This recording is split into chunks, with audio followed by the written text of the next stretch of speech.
5. Buddhism and Jainism. A. B.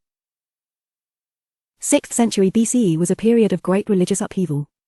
Great teachers like Confucius in China, Zoroaster in Iran, and Parmenides in Greece questioned the established socio-religious norms and focused more on ethical and moral values.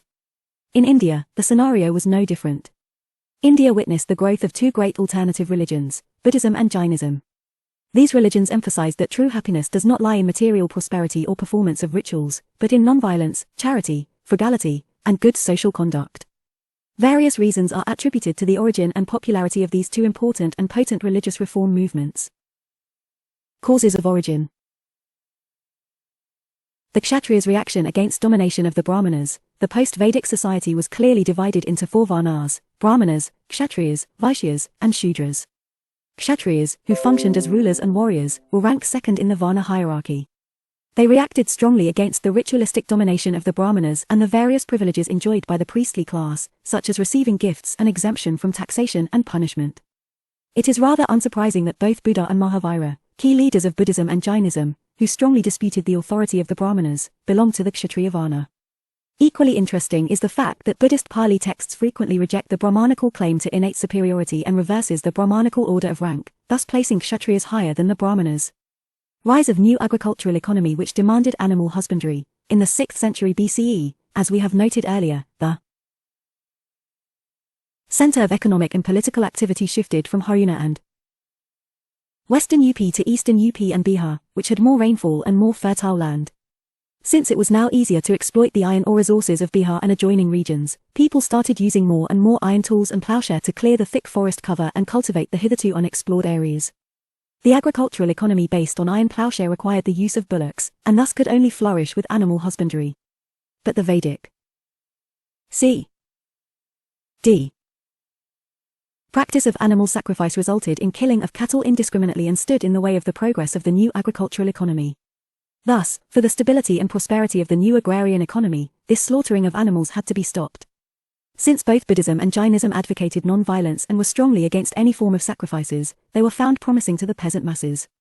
Patronizing of Buddhism and Jainism by Vaishyas and other mercantile groups who wanted better social status and a reign of peace. As we are well aware, the 6th century BCE is known as the era of second urbanization in the Indian subcontinent. Expansion of agriculture resulted in improved food supply and helped in the development of craft production, trade, and urban centers. The development of trade is reflected in discovery of thousands of silver and copper punch-marked coins, PMC, by the numismatists. More than 60 towns and cities such as Patliputra, Rajagriha, Shravasti, Varanasi, Vaishali, Champa, Kaushambi, and Ujjaini developed between 600 and 300 BCE. These cities became centers of craft production and trade, and were inhabited by a large number of artisans and merchants. This general economic progress had led to the rise of the Vaishyas and other mercantile groups, who wanted better social position than what the Brahmanas gave them. Since Buddhism and Jainism did not attach any importance to the existing Varna system, preferred to patronize non-Vedic religions like Buddhism and Jainism through substantial donations. Also, both Buddhism and Jainism preached the gospel of non-violence, which could put an end to wars between different kingdoms, and consequently promote further trade and commerce, which was beneficial for this economic class. Ready acceptance of simple, ascetic, peace-centered principles of Buddhism and Jainism by general folk, led to the improvement in agriculture and development of trade, money, and urbanization had an impact on the society as well. Due to these changes, traditional equality and brotherhood gave way to inequality and social conflict. People wanted some kind of reprieve from the increasing social problems like violence, cruelty, theft, hatred, and falsehood. Common people yearned to return to simple, primitive, and uncorrupt life. Therefore, when new religions such as Buddhism and Jainism preached the concept of peace and social equality, simple and Puritan ascetic living, people welcomed it. A. Gautama Buddha and Buddhism. Early Buddhist literature. Our understanding of Gautama Buddha and various other facets of Buddhism is derived mostly from early Buddhist literature. Early Buddhist literature is generally divided into canonical and non-canonical texts. Canonical texts are those texts that are directly linked to Gautama Buddha in one way or another. However, differences exist among various Buddhist schools as to which texts are canonical. They can simply be understood as books which lay down the basic tenets and principles of Buddhism, such as the Tipitakas, three Pitakas, also known as the Pali Canon. Non-canonical texts or semi-canonical texts are texts that are not the sayings of the Buddha, but commentaries and observations on canonical texts, treatise on the Dharma Dhammapada, historical information, quotes, definitions, grammars, and other writings in Pali, Tibetan, Chinese, and other East Asian languages. Some important non-canonical texts are Milinda Panho, written in Pali. It consists of a dialogue on various philosophical issues between the Indo-Greek king Milinda Mananda and the monk Nagasena. Netipakarana, the Book of Guidance, which gives a connected account of the Buddha's teachings. Visuddhimagga, the Path to Purity, written by Buddhaghosa, deals with development from purity of discipline to Nibbana enlightenment. Nidanakatha, first connected life story of Buddha. The Dipavamsa and the Mahavamsa, written in Pali, both contain historical mythical account of the Buddha's life. Buddhist councils, Ashoka, an arrival of Buddhism to Sri Lanka, and Mahavastu, written in mixed Sanskrit, Prakrit. It lays down the sacred biography, i.e., hagiography of the Buddha. The Tipitaka, in Pali, and Tripitaka, in Sanskrit, meaning the Three Baskets collections, is one of the earliest compilations of Buddhist teachings written, originally, on long, narrow leaves. The Buddhist monks transcribed and categorized the Buddha's teachings in 3 baskets, which is how the name 3 baskets originated. All branches of Buddhism have the Tripitaka as part of their core scriptures, which comprises 3 books, the Sutta, conventional teaching, the Vinaya, disciplinary code, and the Abhidhamma, moral psychology. The Sutta Pitaka, Sutra basket of discourses. This contains the Buddha's discourses on various doctrinal issues in dialogue form. B. C. These texts are also known as Buddhavacana, or the word of the Buddha, as it refers to texts that are supposed to contain what the Buddha himself said. With the exception of few sutras, the authority of this text is accepted by all Buddhist schools. These discourses were arranged on the basis of the manner in which they were delivered. The Vinaya Pitaka, discipline basket. This contains rules for monks and nuns of the monastic order, Sangha. It includes the Patimokkha, a list of transgressions against monastic discipline and atonements for these. Apart from monastic rules, the Vinaya texts also include doctrinal expositions, ritual texts, biographical stories, and some elements of the Jatakas or birth stories. The Abhidhamma Pitaka, basket of higher teachings. This contains a thorough study and systemization of the teachings of the Sutta Pitaka through summaries, questions and answers, lists, etc. The 3 Pitakas are divided into Nikayas, books. For instance, the Sutta Pitaka consists of 5 Nikayas: Daya Nikaya, collection of long discourses; Majjhima Nikaya, collection of medium-length discourses; Samyutta Nikaya, collection of kindred sayings; Anguttara Nikaya, collection of discourses arranged in accordance with number; and Khuddaka Nikaya, smaller collection.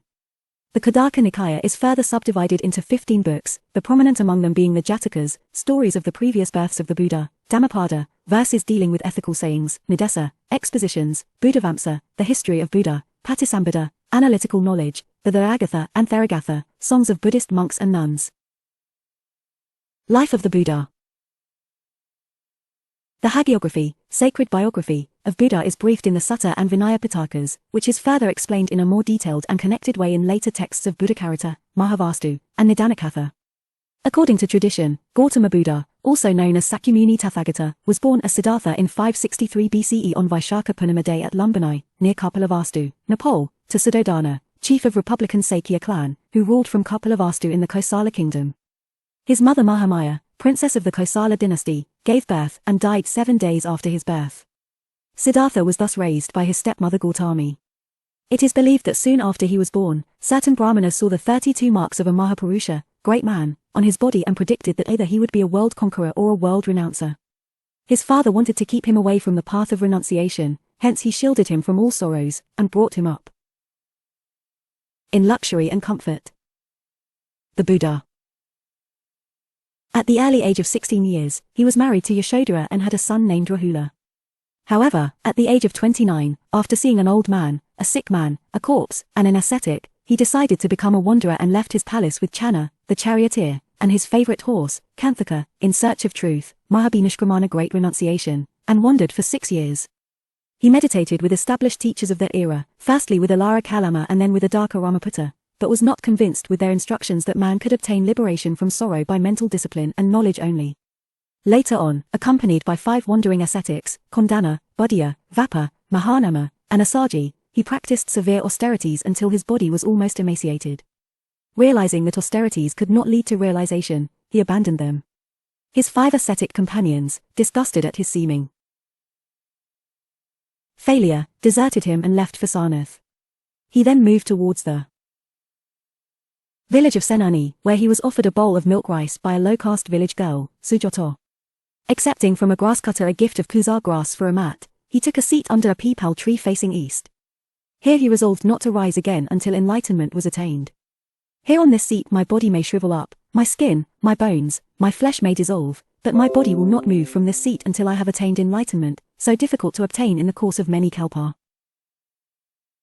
As Gautama sat in deep meditation, Mara, the Lord of Illusions, perceiving that his power was about to be broken, rushed to distract him from his purpose. Gautama touched the earth, calling it to bear witness the countless lifetimes of virtue that had led him to this place of enlightenment. When the earth shook, confirming the truth of Gautama's words, Mara unleashed his army of demons. In the epic battle that ensued, Gautama's wisdom broke through the illusions and the power of his compassion transformed the demons' weapons into flowers. Mara and all his forces fled in disarray. Thus, at the age of 35, he ultimately attained nirvana enlightenment at Gaya, Magadha, Bihar, under a peepal tree at Uruvela, on the banks of river Niranjana, and came to be known as the Buddha, the Enlightened One. The peepal tree was known as the famous Bodhi tree. It is believed that Asoka's queen Tisaraka was jealous of the tree, and 3 years after she became queen, i.e., in the 19th year of Ashoka's reign, she caused the tree to be killed by means of mandu thorns. The tree, however, grew again. The tree was again cut down by King Pushyamitra Shuna in the 2nd century BCE, and by King Shashanka in 600 CE. Every time the tree was destroyed, a new tree was planted at the same place, and this tree at Bodh Gaya is still revered by Buddhists. The Buddha delivered his first sermon on deliverance from suffering to his 5 former companions in a deer park at Sarnath. This event is known as Dhammacakkappavattana, meaning turning the wheel of Dharma. His 5 disciples soon realized the truth themselves and became arhats. The Buddha wandered about, teaching his doctrine for over 4 decades, and established an order of monks and nuns known as the Sangha. He finally attained parinibbana at the age of 80 at Kusinara, lying in Mallas. It is believed that his last words were, "All composite things decay, strive diligently." Buddha is represented in 5 forms: lotus and bull, birth horse, renunciation bodhi tree, Mahabodhi Dhammacakra Pravartana, first sermon footprints, nirvana. Doctrines of Buddhism. The core of Buddha's doctrine is expressed in the Aryasachkhani, for noble truths, Ashtangikamarga, eightfold path, middle path, social. A. B. C. D. Code of conduct, and attainment of Nibbana Nirvana. Buddha explains that his teachings are just like a raft, which helps one to cross over the turbulent river of life and suffering. Once across, we do not need to cart the raft around with us. In other words, Buddha urges that one should not cling to anything, including his teachings. The teachings are only upaya, skillful means or expedient tools, and are thus not dogma. It is fingers pointing at the moon, and one should not confuse the finger for the moon. His teachings contain 3 important pillars: Buddha, founder teacher Dhamma, teaching Sangha, order of Buddhist monks nuns, who act as torchbearers of Dhamma worshippers or upasakas and are a major factor in the dissemination of the Buddha's doctrine. While struggling for enlightenment, Buddha had discovered Dhamma, 4 noble truths which form the central teachings of Buddhism. The 4 noble truths are: Buddha's 4 noble truths. The truth of suffering. Dukkha. Buddha taught that everything is suffering, sabam dukkham. It refers not only to the actual pain and sorrow experienced by an individual, but also to the potential to experience these things. The truth of the cause of suffering. Samudaya. Suffering is part of living and there is a reason behind it. Desire, Trishna, is main cause of suffering. The truth of the end of suffering. Nirodha. This suffering can be ended by attaining nirvana nibbana. The truth of the path leading to the end of suffering. Ashtangika Marga. There is a path that leads to the end of suffering. Buddha urged people to study, meditate, think, and act in ways that can help them come to a full understanding of each of these 4 noble truths. 1, 2, 3, 4. A. B. And to stay on the path that will lead them to peace and happiness. Paradoxically, the Eightfold Path is more about unlearning rather than learning, i.e., to learn in order to unlearn and uncover. This path consists of 8 interconnected activities and is a process that helps one to move beyond the conditioned responses that obscure her true nature. The Ashtangika Marga comprises the following. Right vision or understanding, Samaditi. It signifies perfect view or understanding of the nature of reality and the path of transformation. Right thought or attitude, Samasankappa, it signifies having an emotional intelligence and acting from love and compassion. Right or whole speech, Samavokka, it signifies clear, truthful, uplifting, and non-harmful communication. Right or integral action, Samakamanta, it signifies an ethical foundation of life, based on the principle of non-exploitation of oneself and others. It includes the 5 precepts, training rules, which are like an ethical code of conduct governing the behavior of members of the monastic order and the laity. Following are the 5 precepts: do not commit violence, to undertake the training to avoid taking the life of beings. This precept applies to all living beings and not just humans, as all beings have a right to their lives and that right should be respected. Do not covet the property of others, to undertake the training to avoid taking things not given. This precept goes further than mere stealing, as it preaches that one should avoid taking C D E I 2 3 5 6 7 8 anything unless one is totally sure that it is intended for him only. Do not indulge in corrupt practices or sensual behavior, to undertake the training to avoid sensual misconduct. This precept covers overindulgence in any sensual pleasure, such as gluttony, or misconduct of a sexual nature. For laity, celibacy was replaced by chastity. Do not speak a lie, to undertake the training to refrain from false speech. This precept covers slander, lying, deceiving, and speech that is not beneficial to the welfare of others. Do not use intoxicants, to undertake the training to abstain from substances which cause intoxication and heedlessness. This precept is in a special category as it does not infer any intrinsic evil in, say, alcohol itself, but believes that indulgence in such a substance could be the cause of breaking the other 4 precepts. In addition to these, monks and nuns were supposed to strictly observe 3 additional precepts, which are: to avoid eating after midday, to abstain from dancing, singing, music, and other entertainment, as well as to refrain from using perfumes, ornaments, and other items used to adorn or beautify a person, to abstain from using high or luxurious beds, and from handling gold and silver, including money, right livelihood or proper livelihood. Samojiva, it signifies a livelihood based on correct action and on the ethical principle of non-exploitation. According to Buddha, it formed the basis of an ideal society. Right effort or energy vitality, Samavayama, it signifies consciously directing our life energy to the transformative path of creative and healing action that fosters wholeness, thus moving towards conscious evolution. Right mindfulness or complete thorough awareness, Samasati, it signifies developing awareness about oneself and keenly watching self-behavior. Buddha says that if you hold yourself dear, watch yourself well. Right concentration or meditation, Samasamadhi, it signifies samadhi in the sense of enlightenment or Buddhahood. Samadhi literally means to be fixed, absorbed in or established at one point, thus the first level of meaning is concentration, when the mind is fixed on a single object. The second level of meaning goes further and represents the establishment, not just of the mind, but also of the whole being in various levels or modes of consciousness and awareness. The path taught by the Buddha is often referred to as the middle path, the one between extreme indulgence and extreme asceticism. It should be noted that right here signifies proper, whole, thorough, integral, complete, and perfect. It does not necessarily mean right, as opposed to wrong. For instance, the opposite of right awareness is not necessarily wrong awareness. It may simply be incomplete. Buddha had emphasized that if a person follows this eightfold path, then he will reach his destination of attaining Nibbana Nirvana without the machinations of the priests. Nibbana Nirvana is the ultimate goal of Buddha's teachings. The Pali word Nibbana is formed of Ni and Vana. Ni is a negative particle and Vana means lusting or craving. It is called Nibbana, as it is a departure from the craving or lusting. Literally, Nibbana means non-attachment. It does not mean physical death, rather, it signifies dying out or extinction of desire, attachment, greed, ignorance, hatred, and even the sense of ego. Nibbana for the Buddhists is neither a mere nothingness, nor a state of annihilation, but what it is, no words can adequately express. Nibbana is a Dhamma which is unborn, unoriginated, uncreated, and unformed. Hence, it is eternal, duva, desirable, sabha, and happy, sukha. In Nibbana, nothing is eternalized, nor is anything annihilated, besides suffering. Nibbana is not situated in any place, nor is it a sort of heaven where a transcendental ego resides. It is a supramundane state and an attainment, Dhamma, which is within the reach of all, even in this present life.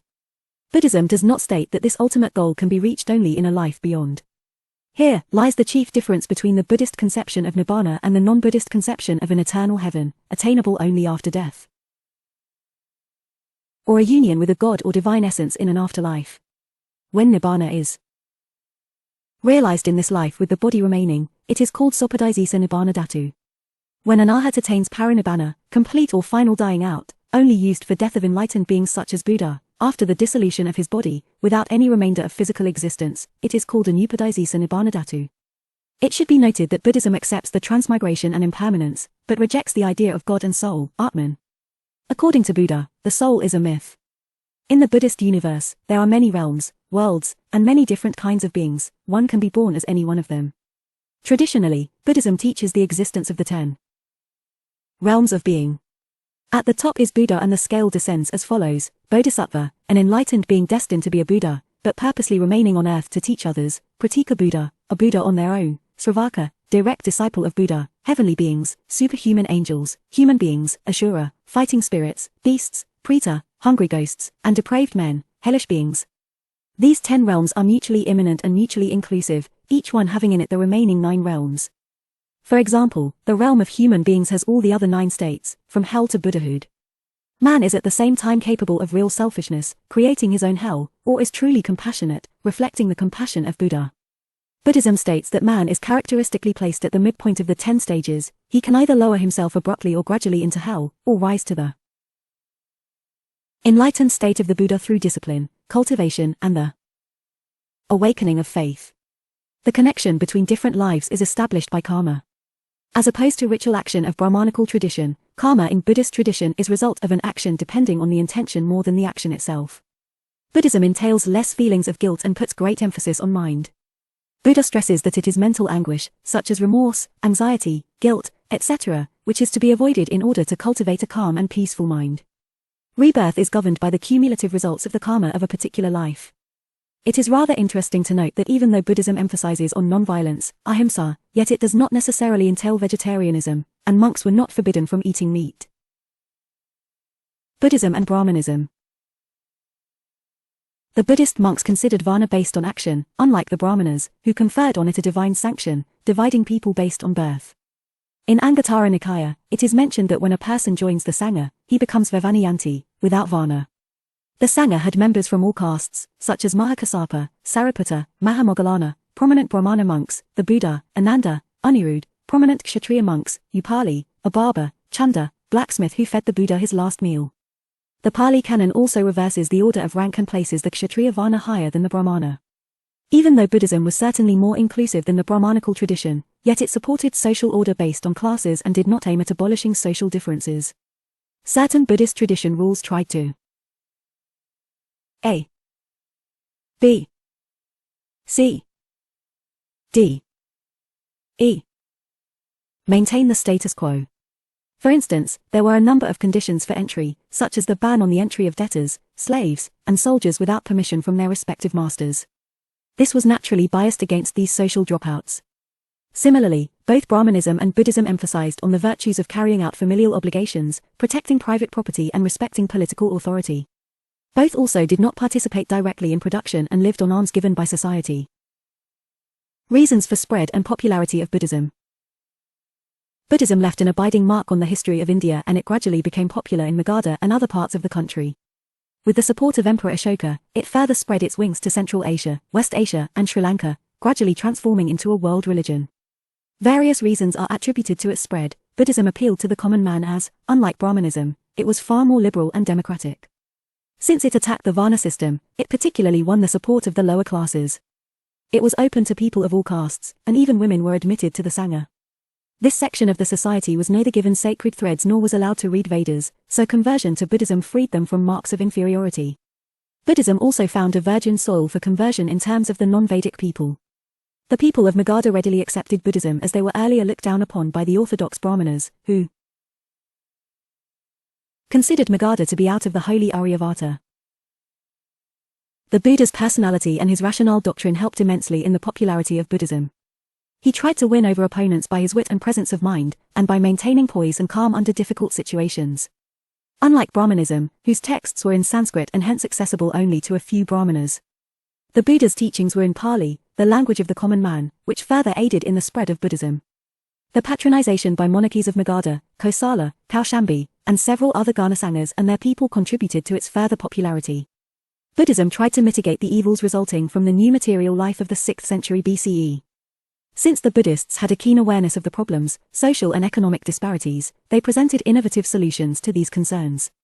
Buddhism asked A. B. C. People not to accumulate wealth, indulge in cruelty or violence, ideas that were welcomed by the people. Reasons for the decline of Buddhism. It is rather ironical that from early 12th century, Buddhism began to disappear from the land of its birth.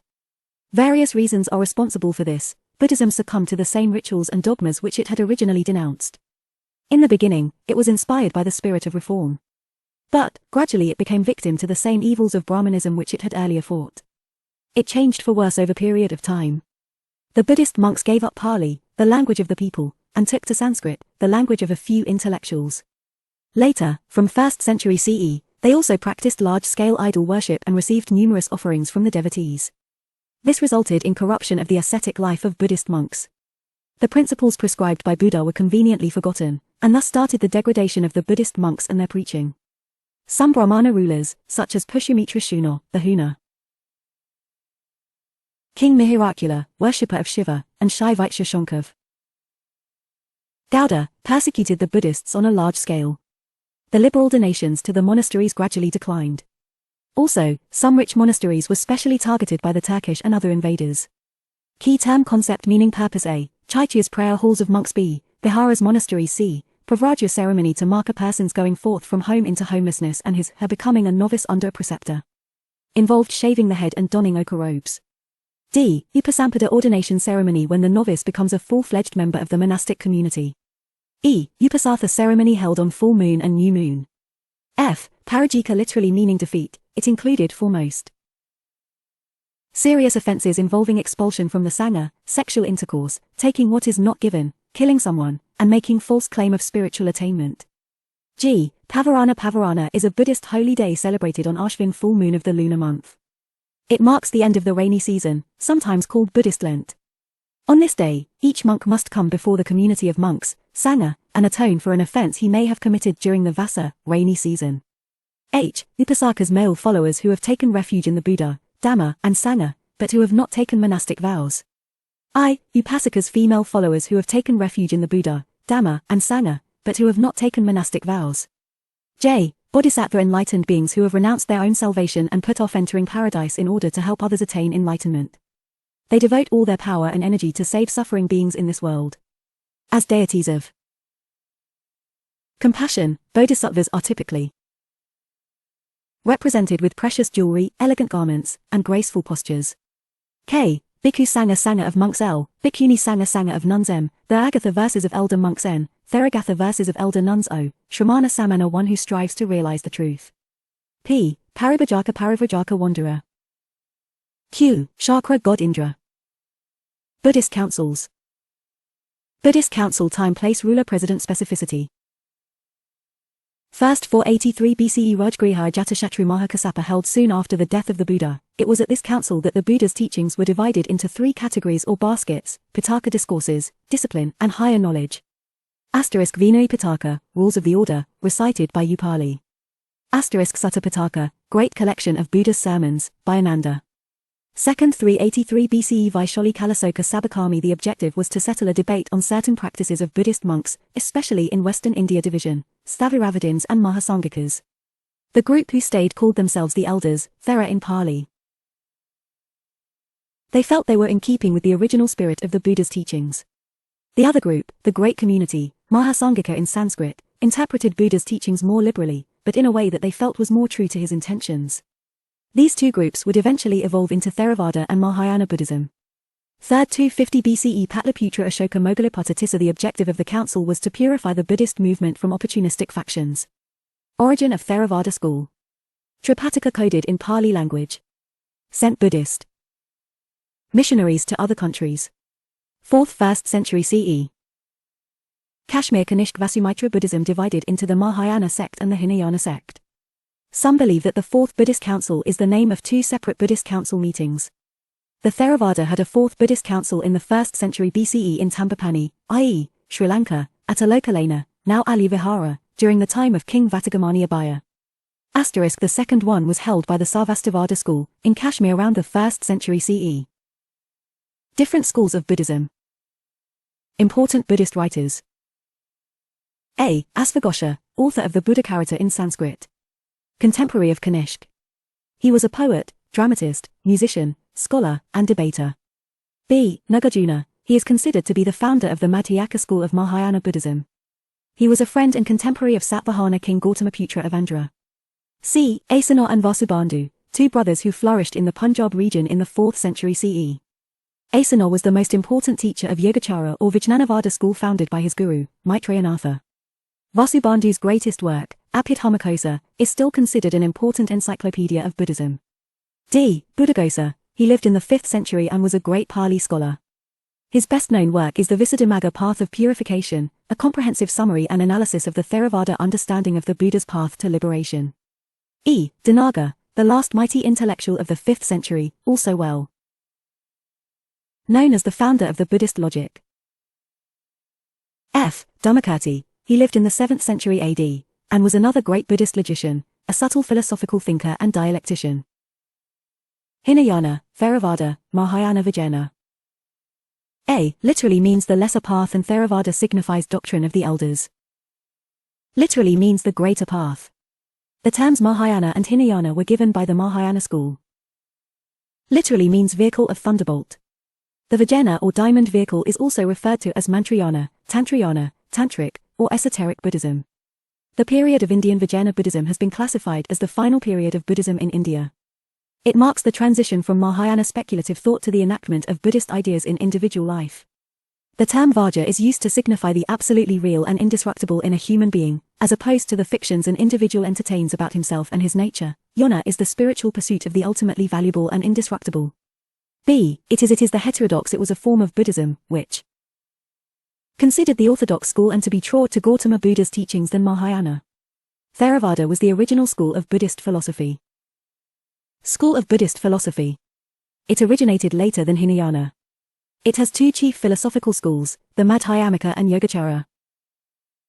Appeared in eastern India in the 8th century and was finally established in Tibet in the 11th century, as a result of a mission sent from the great Vijnana monastery of Vikramshila. The Two Truths doctrine is the central concept of the Vijnana practice path and lays down the philosophical basis for its methods. The Two Truths identifies conventional and ultimate truths. Conventional truth is the truth of consensus reality, and common sense notions of what does and does not exist. Ultimate truth is reality as viewed by an awakened, or enlightened mind. C. Its scriptures are in Pali, the language that Buddha taught in.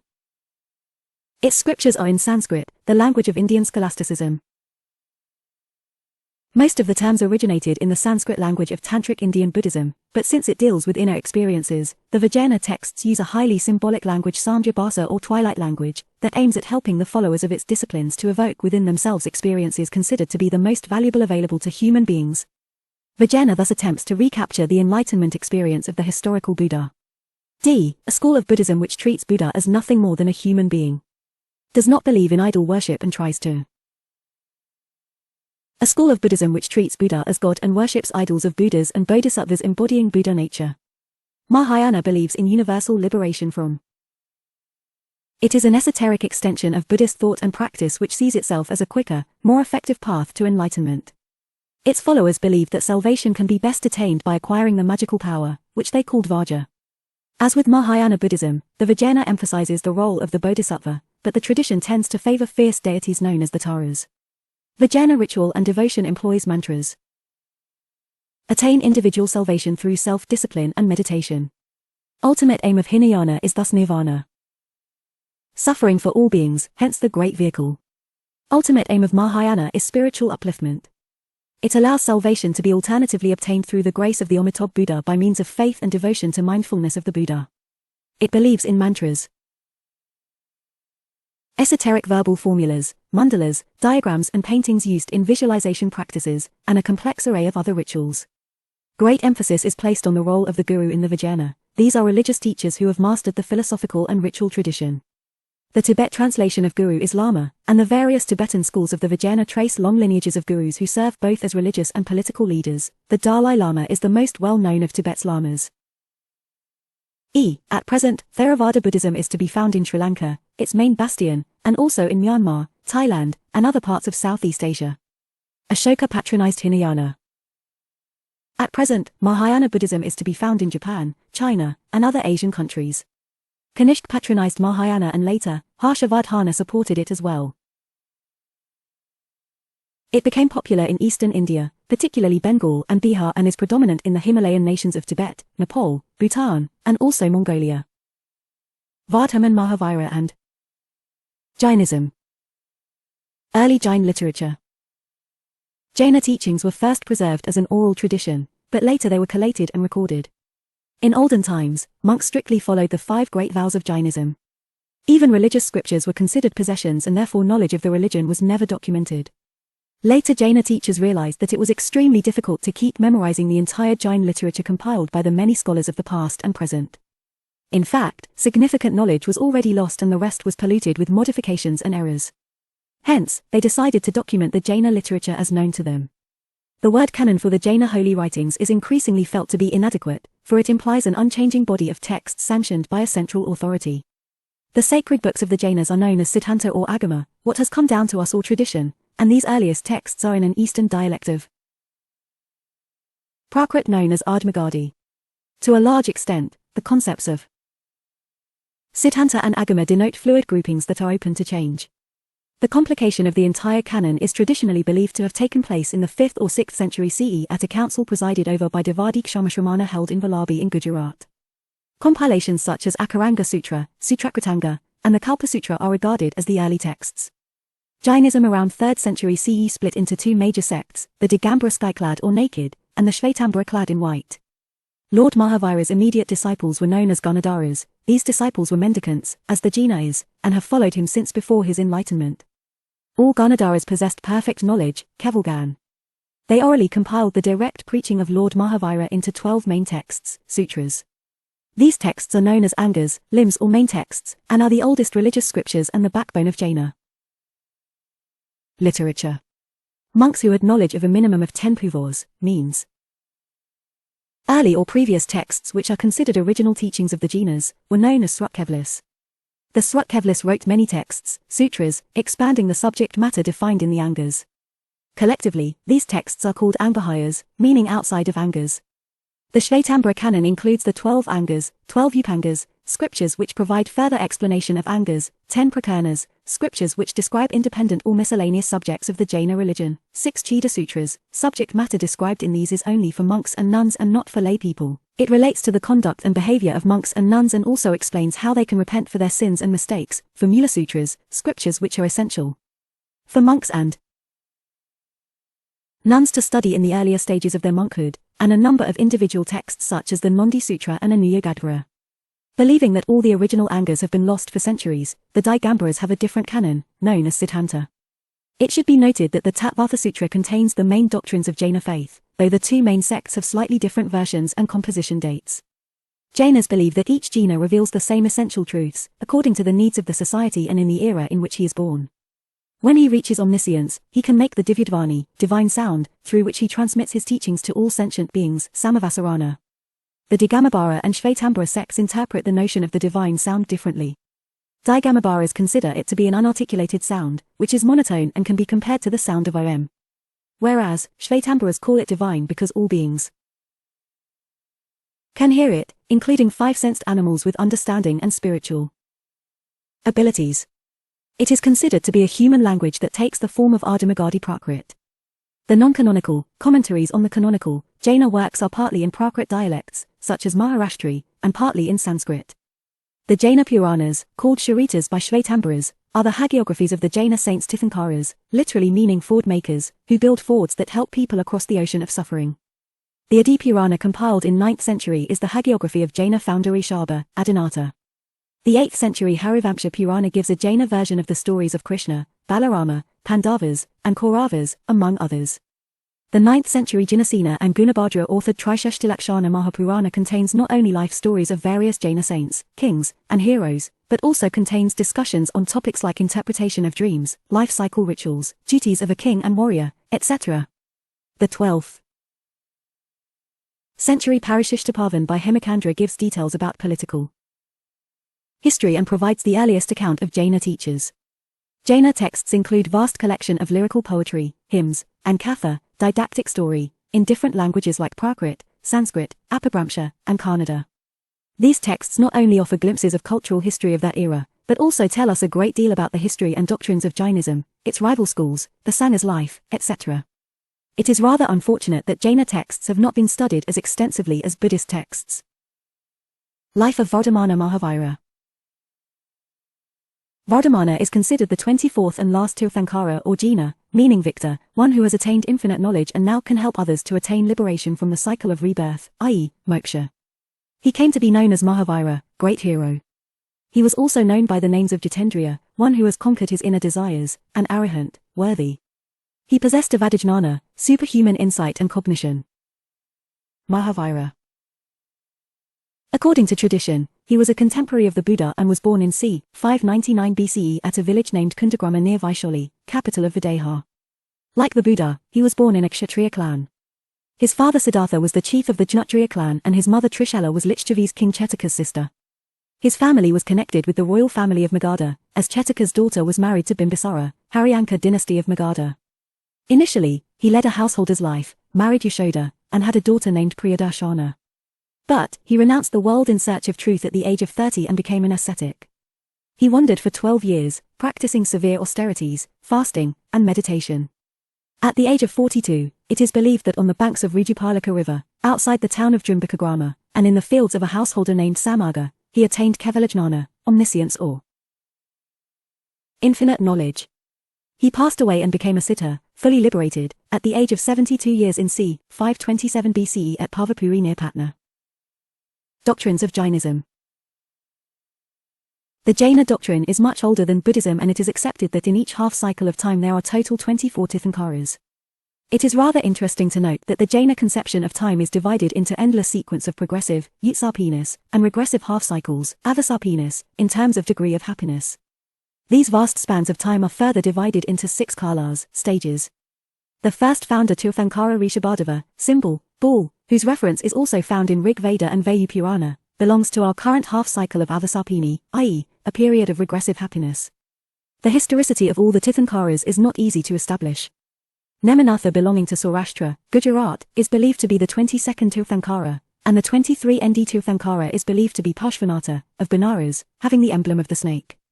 The 24th Tirthankara was Mahavira, who had the emblem of the lion.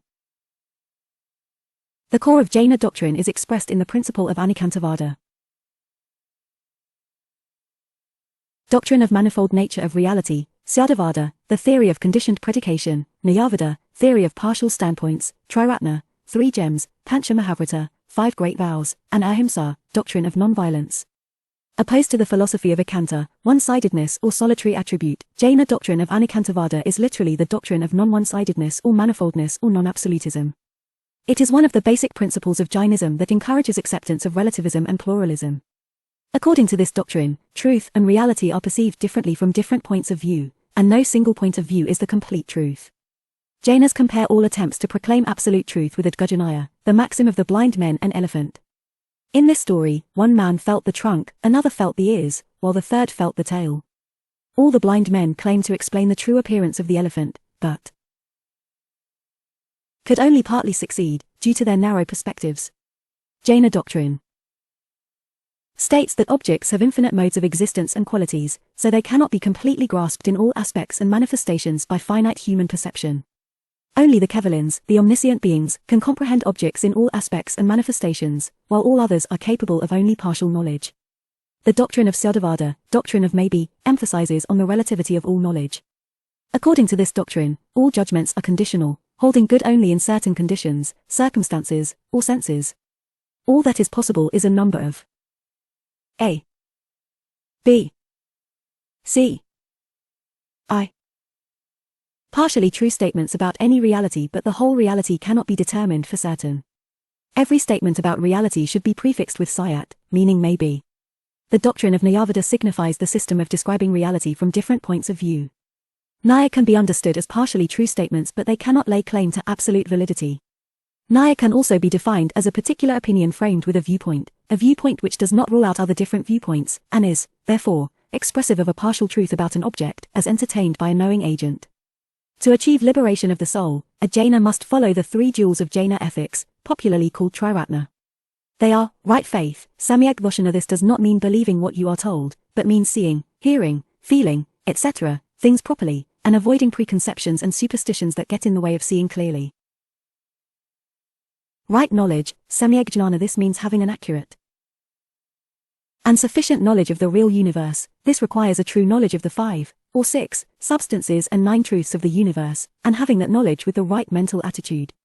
Right conduct, Samyak Charitra. This means living one's life according to Jaina ethical rules, to avoid doing harm to living things, and freeing oneself from attachment and other impure attitudes and thoughts.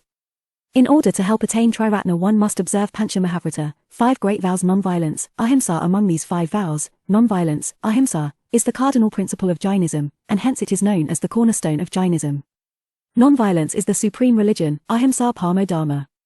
According to Jainism, all living beings, irrespective of their size, shape, or different spiritual developments, are equal. No living being has the right to harm, injure, or kill any other living being, including animals, insects, and plants. Jainism recognizes 4 forms of existence, that of gods,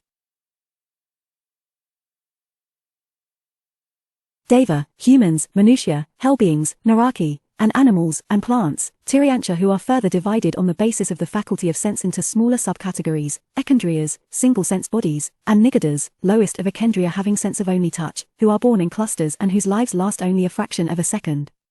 The general laity following Jainism is supposed to 2, 3, 4. Avoid harming beings with 2 or more senses, but the monks renunciants are supposed to refrain from harming even Ekandriyas and element bodies, Stavara, which are slightly higher than Nigadas. It is more painful if a life of the higher forms, with more than one sense, is killed. Since all non-vegetarian food is made by killing a living being with 2 or more senses, Jainism preaches strict vegetarianism, and prohibits non-vegetarian foods. In Jainism, it is the intention to harm, the absence of compassion, unawareness, and ignorance that makes an action violent.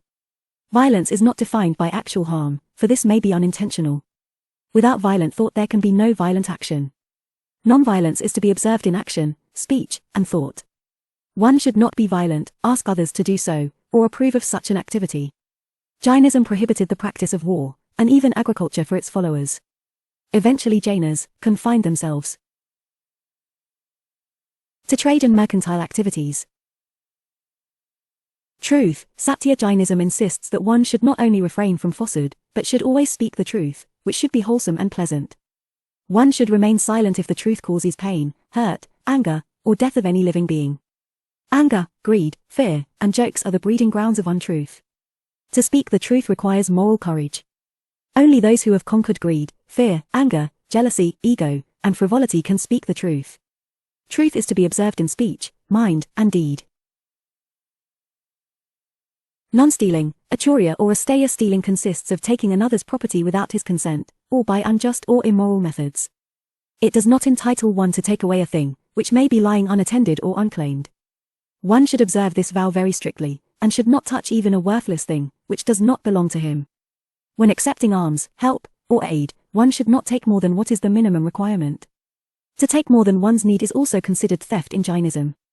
Celibacy, chastity, brahmacharya, added by Mahavira. Total abstinence from sensual pleasure and the pleasure of all 5 senses is called celibacy. Sensual pleasure is an infatuating force, which sets aside all virtues and reason at the time of indulgence. This vow of controlling sensuality is very difficult to observe in its subtle form. One may refrain from physical indulgence, but may still think of sensual pleasures, which is prohibited in Jainism. Monks are required to observe this vow strictly and completely. They should not enjoy sensual pleasures and pleasure of all 5 senses. There are several rules laid down for observing this vow for householders.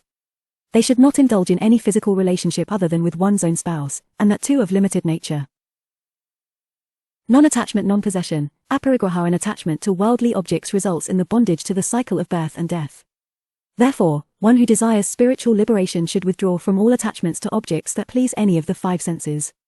Jainism believes that the more worldly wealth a person possesses, the more he is likely to commit sin to acquire and maintain the possession, and in the long run he may be unhappy. Worldly wealth creates attachment, which will continuously result in greed, jealousy, selfishness, ego, hatred, violence, etc. Mahavira has said that wants and desires have no end, and only the sky is the limit for them. It should be noted that if these vratas or vows are very strictly observed, they are known as mahavratas, i.e., great or full vows, and normally these are meant for the ascetics. Laymen, however, cannot observe the vows so strictly and therefore, they are allowed to practice them as far as their conditions permit. The same vratas or vows, when partially observed, are termed as anyavratas, i.e., small or partial vows. The highest form of death achieved by a person, whether a monk or a layman, involved death by meditating and fasting. Buddhism and Jainism. Both Buddhism and Jainism had some similarities in their teachings. For instance, both rejected the authority of Vedas, emphasized on renunciation and human effort as the means of obtaining salvation, and established a monastic order for both men and women. Like Buddhism, Jainism is fundamentally atheistic, though it recognizes the existence of gods, yet it refuses to give them importance in the universal scheme of themes and places the gods lower than Jina, the conqueror.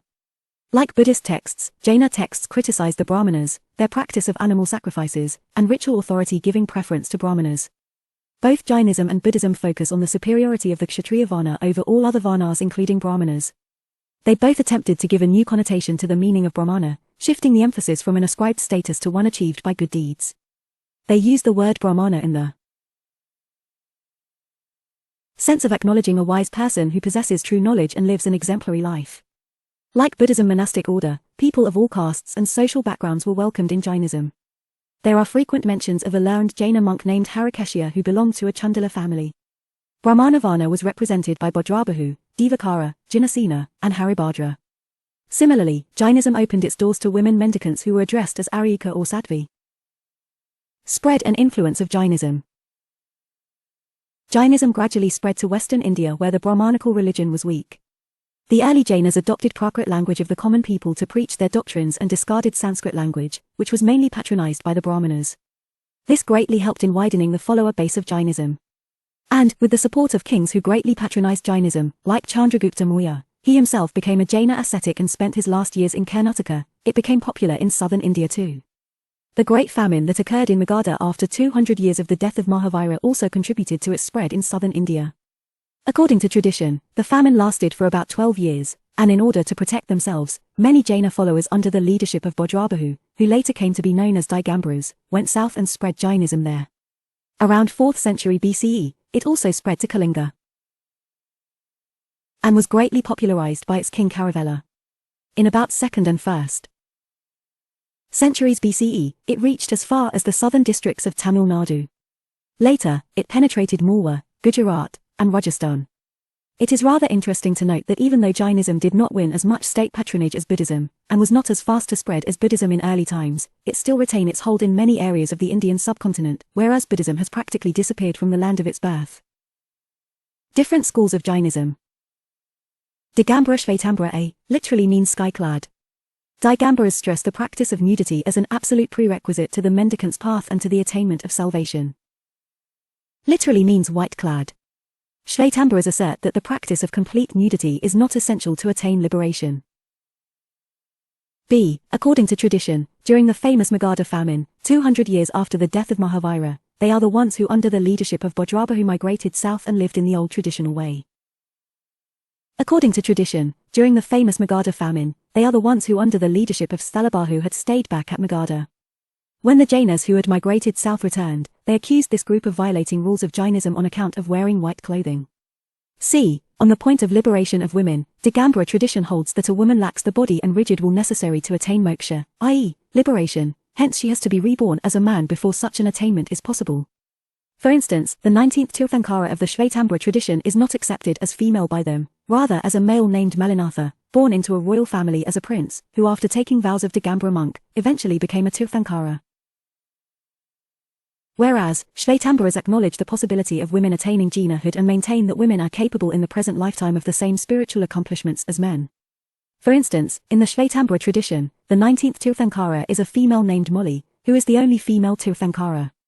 D. According to Digambara tradition, on attaining enlightenment, an omniscient is freed from the needs of ordinary existence such as hunger, thirst, sleep, disease, or fear. Whereas, Shvetamabara tradition holds that even the omniscient requires food. Regarding hagiography of Mahavira, both differ to a great extent. For example, regarding the embryo of Mahavira, Digambara tradition rubbishes the claim of Shvetambara's and dismissed the whole episode as unreliable and absurd. The Shvetambaras believe that Mahavira was born of a Kshatriya lady, Trishula, though conception took place in the womb of a Brahmin lady, Devananda. The change of embryo is believed to have been effected by god Indra on the 83rd day after conception. Regarding marriage of Mahavira, Digambara tradition holds that Mahavira never married and renounced the world while his parents were alive. The Shvetambaras believe that Mahavira married Princess Yashoda at a fairly young age and had a daughter from her named Priyadarshana, and that Mahavira led a full-fledged householder's life till he was 30. It was only after his parents' death that he became an ascetic. Regarding idols of Tirthankaras, Digambara tradition represents the idols of Tirthankaras as nude, unadorned, and with downcast eyes in the contemplative mood. Whereas, the Shvetambara tradition depicts the idols of Tirthankaras as wearing a loincloth, bedecked with jewels and with glass eyes inserted in the marble.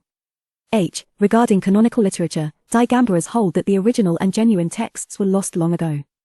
The Digambaras also refuse to accept the achievements of the First Council which met under the leadership of Acharya Sthulabhadra and consequently the recasting of the Angas. Whereas, the Shvetambaras believe in the validity and sacredness of canonical literature, that is, the 12 Angas and Sutras, as they exist now. The Digambaras make use of the term Purana for the hagiographies. Whereas, the Shvetambaras use the term Sharita. Regarding food of ascetics, the Digambara monks take food standing and with the help of knotted upturned palms and in one house only where their sankalpa, preconceived idea, is fulfilled. Whereas, the Shvetambara monks collect their food from different houses. Regarding possessions of ascetics, the Digambara ascetic must renounce all possessions, including clothes, and is allowed only 2 possessions, Rajaharana, a small peacock feather broom for brushing insects away, and a kamandalu, a wooden water pot for toilet hygiene. Whereas, the Shvetambara ascetic is allowed to have 14 possessions including loincloth, shouldercloth, etc. Jaina councils. Council year place achievement President 1310 BCE Patliputra compilation of 12 Angas to replace Puvars, rejection by Digambaras. Sthulabhadra. 453 or 466 CE. Vallabhi, Gujarat, final compilation of 12 Angas and 12 Upangas Deridigunj. Key term concept meaning purpose. A. Basadi's Jaina monastic establishment. B. Avadijnana superhuman cognition.